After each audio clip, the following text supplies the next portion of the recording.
মধ্যপাড়া বাইতুল নূর জামি মসজিদের উদ্যোগে 14তম ওয়াজ ও দোয়ার মাহফিল। আজকের মাহফিলের সম্মানিত সভাপতি, প্রধান অতিথি, বিশেষ অতিথি, সম্মানিত মুসল্লিয়ানে কেরাম, আল্লাহ পাক রব্বুল আলামিনের দরবারে লাখ কোটি শুকরিয়া যে মহান রব্বুল আলামিন আমাদের সকলকে এই জান্নাতি মজলিসে আসার এবং বসার তৌফিক দিয়েছেন। তাই রব্বুল আলামিনের দরবারে আমরা সকলেই কালিমাতুশ শুকর আদায় করি আলহামদুলিল্লাহ। আমি আপনাদের সম্মুখে কালামুল্লাহ শরীফ থেকে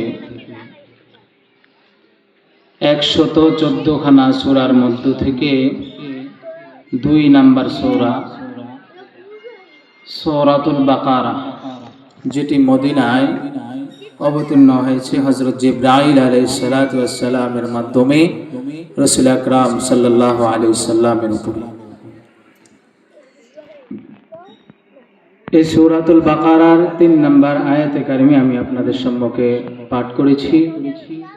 হুজুর নূর সাল্লাল্লাহু আলাইহি সাল্লামের অসংখ্য অগণিত হাদিস থেকে সংক্ষিপ্ত 2টি হাদিসে কারিম পাঠ করেছি। আল্লাহ পাক রব্বুল আলামিন চাহে তো হাদিস এবং কোরআনের উপরে অল্প সময়ে অগোছালো কিছু আলোচনা করব। আল্লাহ পাক রব্বুল আলামিন কালামুল্লাহ শরীফে সূরাতুল বাকারার যে 3 নম্বর আয়াতে কারিমা আল্লাহ তাআলা নাজিল করে দিয়েছেন, সূরাতুল বাকারার 3 নম্বর আয়াতে আল্লাহ পাক রব্বুল আলামিন বলেন, আউযু বিল্লাহি মিনাশ শাইতানির রাজীম, বিসমিল্লাহির রহমানির রহিম,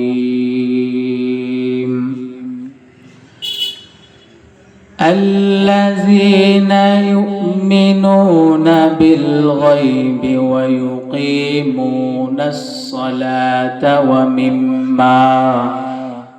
ومما رزقناهم ينفقون।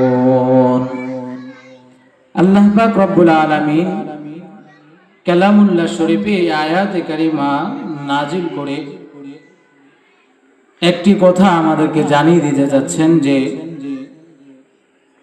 যারা অদৃশ্য জিনিস সমূহের উপরে ঈমান আনে, কি অদৃশ্যকে আল্লাহ তাআলাকে আমরা কখনো দেখছি, এবং সালাত কায়েম করে, এবং আমি তাকে যা রিজিক দিয়েছি তা থেকে আমার রাস্তায় ব্যয় করি। হুজুর নূর সাল্লাল্লাহু আলাইহি ওয়াসাল্লামের অসংখ্য হাদিস থেকে যে 2টি হাদিস আমি আপনাদের সম্মুখে পাঠ করেছি, আল্লাহর রাসূল সাল্লাল্লাহু আলাইহি ওয়াসাল্লাম এই হাদিসের ভিতরে বলেন,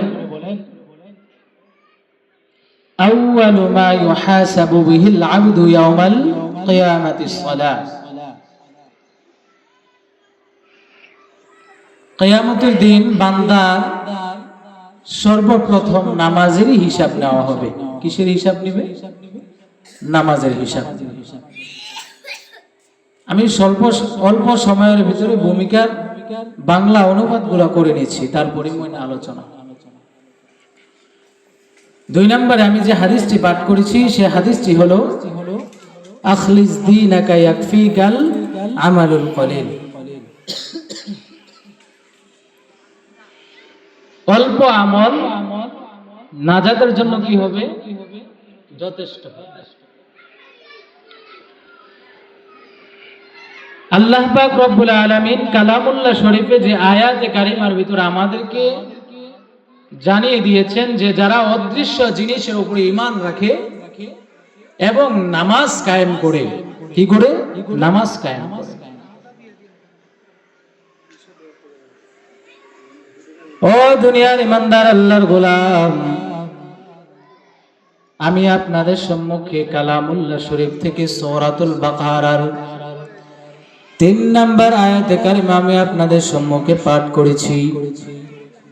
আল্লাহ পাক রব্বুল আলামিন কালামুল্লাহ শরীফের ভিতরে বলেন, হে ঈমানদাররা, যারা অদৃশ্য জিনিসের উপরে ঈমান রাখে এবং সালাত কায়েম করে, আর যারা আমার রাস্তায় ব্যয় করে আমার দেওয়া রিজিক থেকে, আমার দেওয়া রিজিক থেকে ব্যয় করার জন্য বলেছেন। আর আমরা শুধু কি করি? টাকা কিভাবে বাড়ানো যায়, দান সদকা কিভাবে কমানো যায়, সেই টেনশন নিয়ে আমরা দুনিয়ার জমিনে বসবাস করি। টাকা দান করতে চাই না, আল্লাহর রাস্তায় দান করতে চাই না, আল্লাহর রাস্তায় দান করতে চাই না, নামাজ পড়তে চাই না। মুমিন যারা, আল্লাহ তাআলার ভয় তাদের ভিতরে থাকতেই হবে। কারণ আল্লাহ পাক রব্বুল আলামিন অনেক জায়গায় ইত্তাকুল্লাহ শব্দ ব্যবহার করেছেন। ইত্তাকুল্লাহ শব্দ ব্যবহার করে বান্দাদেরকে বলতেছেন, এই ইমানদার বান্দারা, ভয় করার মতো ভয় করো। এমন ভয়, যেই ভয় করার কারণে গুনাহ করতে মন চায় না, যেই ভয় করলে নামাজ ছাড়তে মন চাবে না, যেই ভয় করলে হক পথে চলতে মন চাবে না। যেই ভয় করবা, এমন ভয় করবা যেই ভয় করার কারণে নামাজ পড়তে চাবা, এমন ভয় করবা যেই ভয়ের কারণে আল্লাহর রাস্তায় দান সদকা বেশি বেশি করে করবা, এমন ভয় করবা এই ভয়ের কারণে যাতে তোমরা নামাজগুলো সঠিকভাবে আদায় করতে পারো, নামাজগুলো সঠিকভাবে আদায় করতে পারো। হে ইমানদার আল্লাহর গোলাম, আল্লাহর রাসূল সাল্লাল্লাহু আলাইহি ওয়াসাল্লাম তো বলেন, আউয়ালু মা ইউহাসাবু বিহিল আবদু ইয়াউমাল কিয়ামাতিস সালাহ। অথচ আপনার বাড়ির পাশে আজকে জান্নাতের একটি বাগান হয়ে আছে, বাড়ির পাশে একটি মসজিদ রয়েছে, আজান হয়, মুয়াজ্জিনের মাধ্যমে আল্লাহু আকবার বলে আপনাকে আহ্বান করা হয়। মুয়াজ্জিন যখন আল্লাহু আকবার বলেন, তখন আল্লাহ পাক রব্বুল আলামিনের পক্ষ থেকে মুয়াজ্জিন বুঝাই দিতে চায়, উপর থেকে আল্লাহ বড়, নিচ থেকেও আল্লাহ বড়, ডান দিক থেকেও আল্লাহ বড়, বাম দিক থেকেও আল্লাহ বড়, পিছন দিক থেকেও আল্লাহ বড়, সামনের দিক থেকেও আল্লাহ বড়। আল্লাহ তাআলা সর্বক্ষেত্রে বড়। ও ইমানদার আল্লাহর গোলাম, দুনিয়ার জমিনে আমাদেরকে 3.5 হাত বড়ি দিয়া বানাইছেন। 3.5 হাত বড়ি দিয়া বানানোর পর আমরা দুনিয়ার জমিনে বসবাস করি।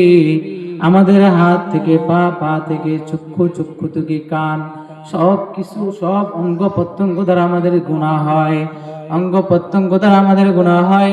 হাত দ্বারা আমাদের জিনার গুনাহ হয়ে যায়, চক্ষু দ্বারা আমাদের জিনা গুনাহ হয়ে যায়, পা দিয়ে আমি যাইয়া জিনার গুনাহ করতে থাকি, সুদ খাই, ঘুষ খাই। ওই ইমানদার আল্লাহর গোলাম, নামাজগুলা সঠিকভাবে আদায় করতে চাই না, 10 টাকা মসজিদে দেওয়ার কথা বললে দিতে চাই না, একজন গরিব এতিম অসহায় বাচ্চাকে সহযোগিতা করতে চাই না। ওই ইমানদার বান্দারা, আমার আলোচনাটুকু এতটুকুই। যারা নামাজ কায়েম করে, নামাজ পড়ে, নামাজ আদায় করে, তাদের জন্য মিফতাহুল জান্নাতিস সালাহ, বেহেশতের চাবি হয়ে যাবে, জান্নাতের চাবি হবে নামাজ। তুমি যদি নামাজ না পড়ো, ও ইমানদার, নামাজ আদায় যদি না করো, তাহলে মনে করলা দুনিয়ার জমিনে শুধু সুখ শান্তি কইরা গেলা, হাসরের ময়দানে জাহান্নামের আগুন তোমার জন্য অপেক্ষা করছে।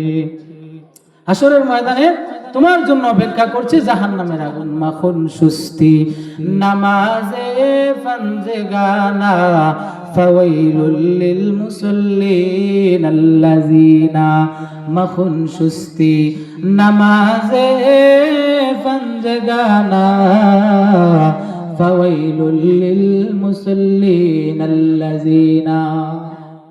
নামাজ পড়তে চাই না আমরা, কি করতে চাই না? নামাজ পড়তে চাই না। মসজিদের ভিতরে মুয়াজ্জিন ডাইকা আমাদেরকে 5 ওয়াক্ত নামাজের জন্য আহ্বান করে, ইমাম সাহেব মসজিদে বসে থাকে, কিন্তু নামাজের জন্য কি পায় না? মুসল্লি পায় না। এর থেকে বড় পুরা কফল আমার হতে পারে না। হয় ইমানদার আল্লাহর গোলাম, নামাজ না পড়তে পারলে তুমি মুমিন হইলা কেমনে? নামাজ যদি না পড়ো তুমি আল্লাহ তাআলার খাটে গোলাম হইবা কিভাবে? নামাজ যদি আদায় না করো